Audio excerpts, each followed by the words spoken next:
किशोर या मासिकातील आणि सूर्य हसला ही कथा वाचली. त्याच्या लेखिका सविता पोतदार. आणि ह्यामध्ये त्यांनी सूर्य म्हणजे त्यांनी सांगितले की सूर्य त्यांच्या आयुष्यातील म्हणजे त्यांना जे वाटणारं दुःख सांगत होते.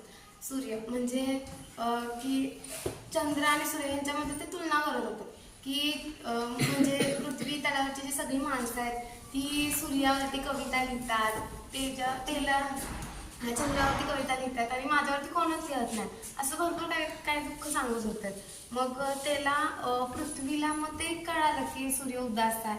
मग पृथ्वी सूर्यासोबत बोलले की पृथ्वी सूर्याला म्हणले की तुझ्यावरती जरी कोणी कविता केल्या नसल्या तरी पण तुझं किती महत्त्व आहे हे सगळं पृथ्वीनं सूर्याला पटवून दिलं. मग पृथ्वी तेव्हा सूर्याला असं म्हणाली की असतील तुझ्यावरती लिहिलेल्या कविता कमी, पण या पृथ्वी तलावरच्या जीवनमानाची तूच घेतलीस ना हमी, असं पृथ्वी सूर्याला म्हणाल्या. मग सूर्य थोडासा खुश झाला.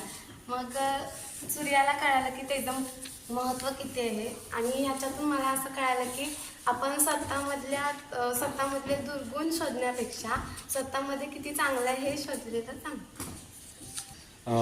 एक गोष्ट अशी की स्वतःमधले चांगले गुण आपल्याला आत्मविश्वास देतील पुढं जायला, पण काही वेळेला स्वतःमधल्या वाईट गोष्टीसुद्धा शोधणं गरजेचं आहे. आता ह्याच्यात सूर्यानं वाईट गोष्ट शोधली असा विषय नाही आहे, पण सूर्याला जरा वाटलं ना की बाकीच्याने आपलं कौतुक करावं, असं नाही का? मग बाकीचे कोण आपलं कौतुक करू किंवा नाही करून देत, आपण आपल्यातलं जे चांगलं आहे ते पुढं आपण चालू द्यायचं आहे.